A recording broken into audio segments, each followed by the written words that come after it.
Conociendo la Biblia. Dice el proverbio: cuán bienaventurado es el hombre que siempre teme, pero el que endurece su corazón caerá en el infortunio. ¿Qué es lo que se requiere para que un hombre reconozca la grandeza de Dios y decida someterse a Él? ¿Cuántas evidencias son necesarias para convencerte? Faraón nos muestra hasta dónde puede llegar la incredulidad y la dureza del corazón del hombre. Su necedad terminó con todo lo que él tenía, su poder, su familia y la tragedia de todo un pueblo. Dios había manifestado su poder sobre los dioses egipcios y sobre Faraón. Había traído sobre Egipto 9 plagas.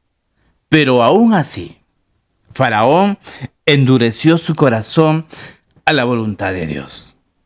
Ante tal actitud, Dios decidió mandar una última plaga para que reconociera su autoridad y se sometiera a él.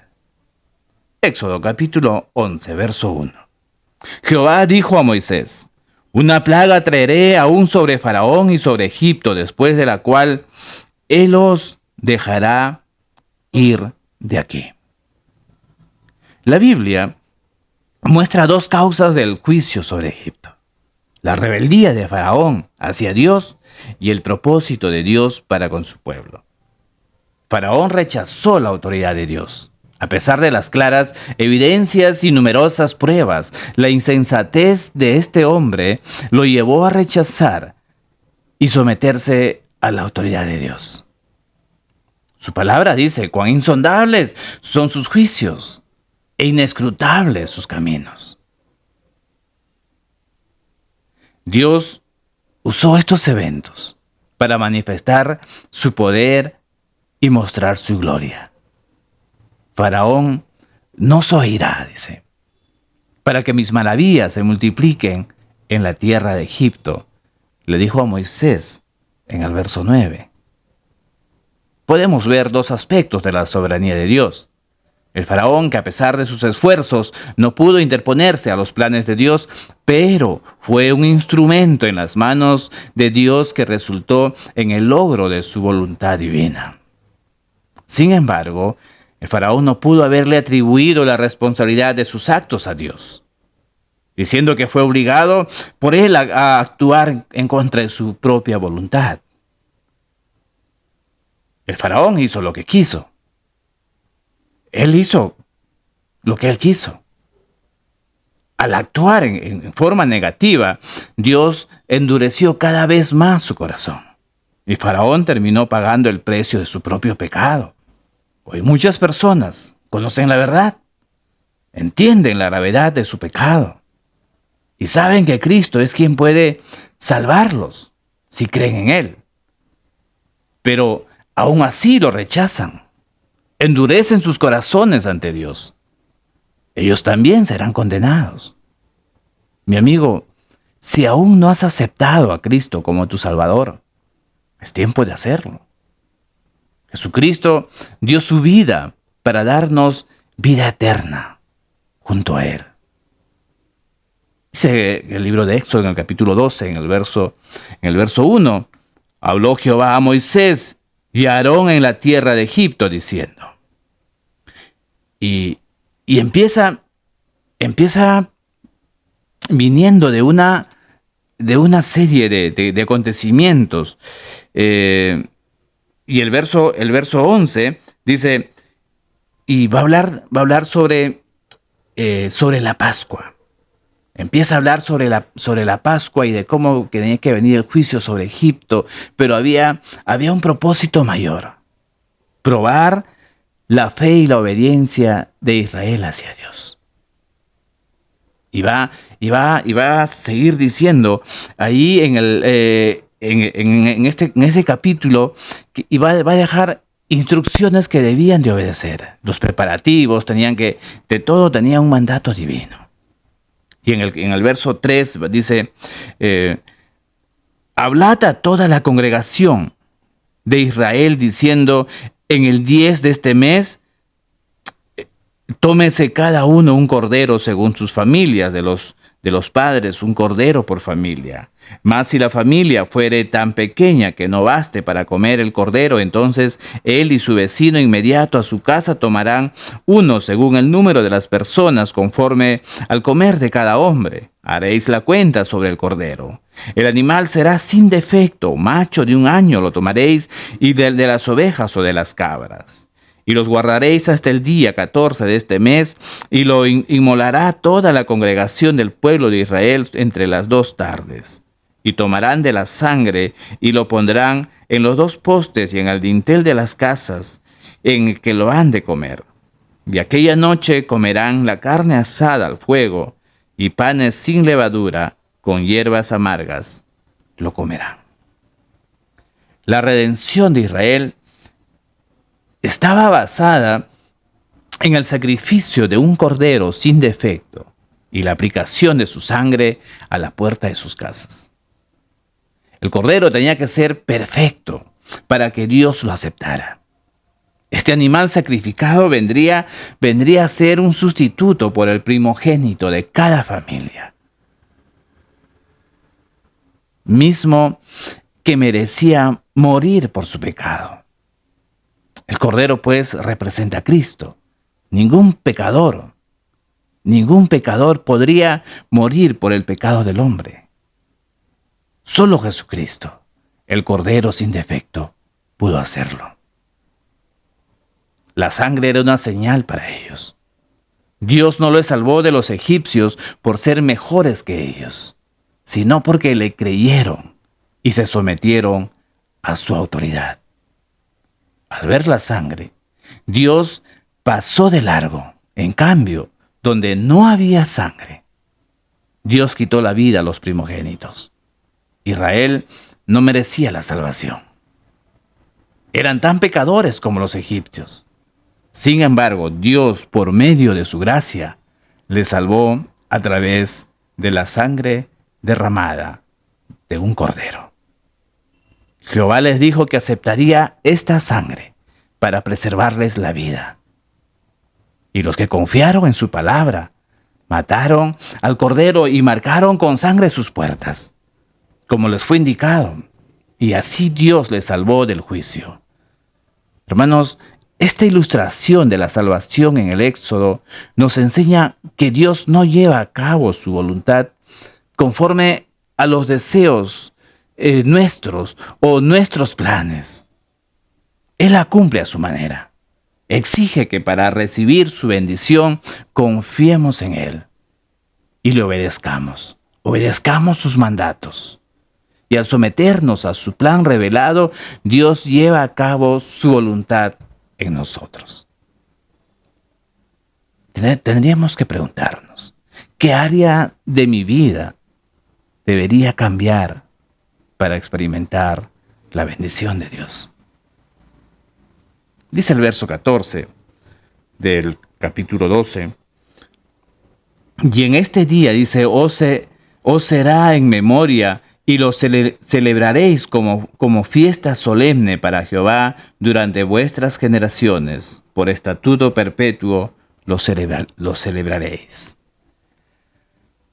La fiesta de la Pascua y la fiesta de los panes sin levadura se establecieron para recordarle a Israel que Dios los había redimido de Egipto. La dependencia de Israel se manifestaba con la levadura que provenía de Egipto. Tenían que aprender a depender únicamente de Dios. Por esta razón debían de desechar la levadura. Dios desea que nuestras vidas dependan totalmente de Él. y que no haya nada que nos mantenga atado a las prácticas del pasado en nuestras vidas. Una de las manifestaciones de esta verdad en nuestra vida es la oración y la lectura de su palabra. Eso va a afirmar nuestra confianza en Dios, va a afirmar nuestra dependencia en ese Dios verdadero. Israel adoró a Dios como respuesta a las promesas cumplidas por él y se dispuso a obedecerlas y cumplir sus mandamientos. Dice Éxodo en el capítulo 12, en el verso 29. Y aconteció, dice, que la medianoche Jehová hirió a todo primogénito en la tierra de Egipto, desde el primogénito de Faraón que se sentaba sobre su trono hasta el primogénito del cautivo que estaba en la cárcel y todo primogénito de los animales. Y se levantó aquella noche Faraón, él y todos sus siervos y todos los egipcios, y hubo un gran clamor en Egipto, porque no había casa donde no hubiese un muerto. Conforme con lo anunciado, a la medianoche, Dios hirió a todo primogénito en Egipto. Todo el país guardó luto por sus muertos.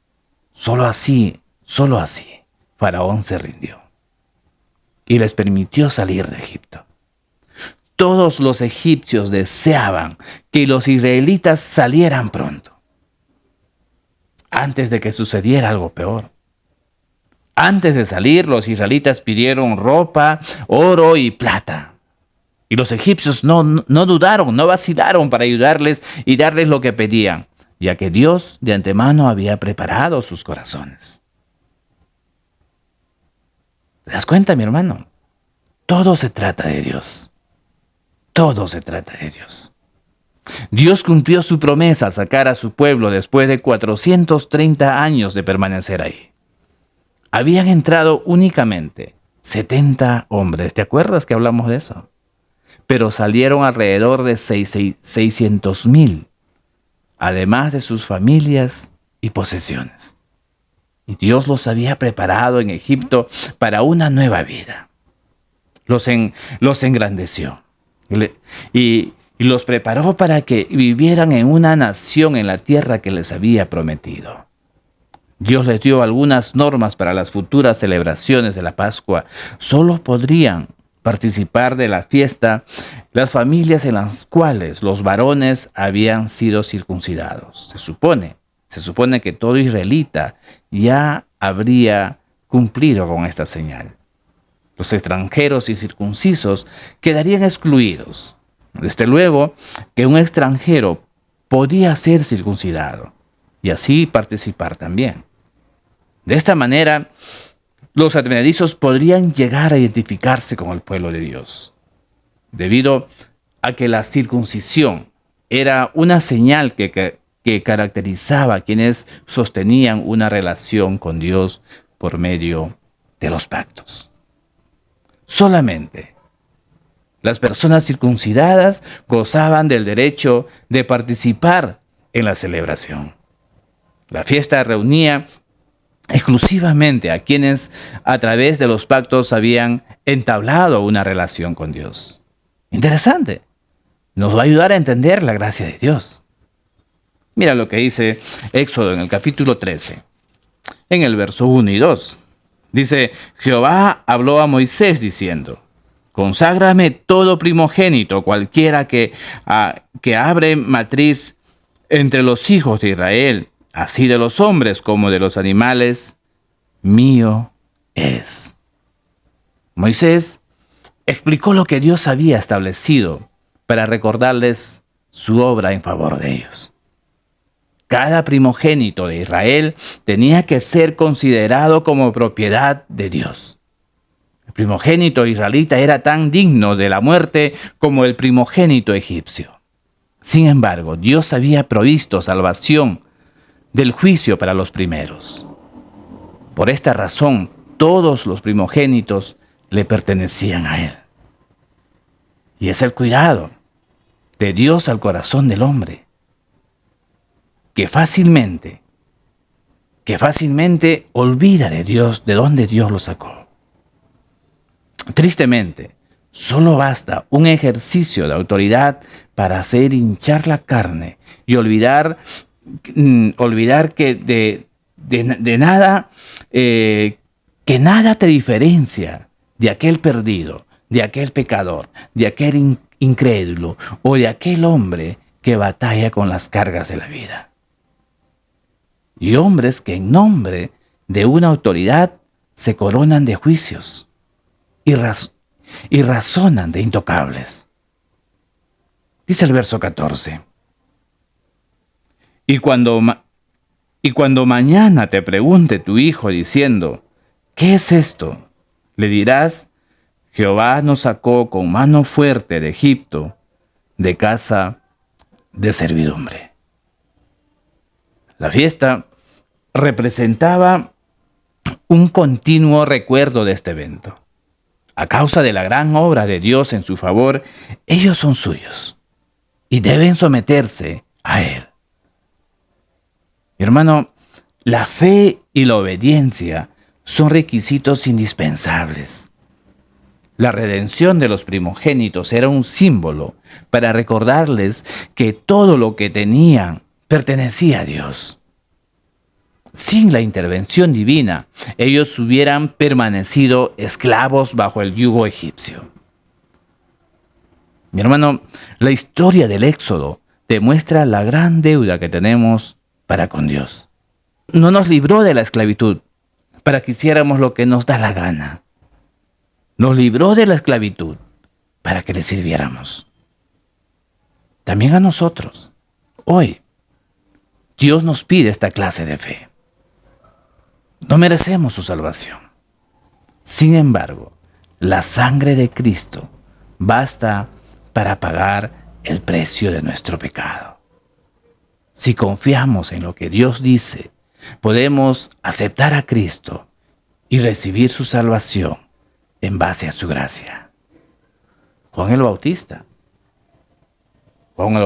dijo, he aquí el Cordero de Dios que quita el pecado del mundo, al ver a Jesús caminar hacia él. Había reconocido la esperanza del hombre y la representación del sacrificio de aquella noche de muerte en Egipto, aquel que pagó el precio por nuestra salvación. Mi amigo, quisieras aceptarlo hoy. No debemos esperar a que el desastre toque nuestra vida para examinar la calidad de nuestra realidad con Dios. Eso debemos hacerlo cada día. Al dormir, cada noche debemos hacerlo con la seguridad de que nuestra vida está en el centro de la voluntad de Dios. Conociendo la Biblia, por esta página El Camino. Dios te bendiga.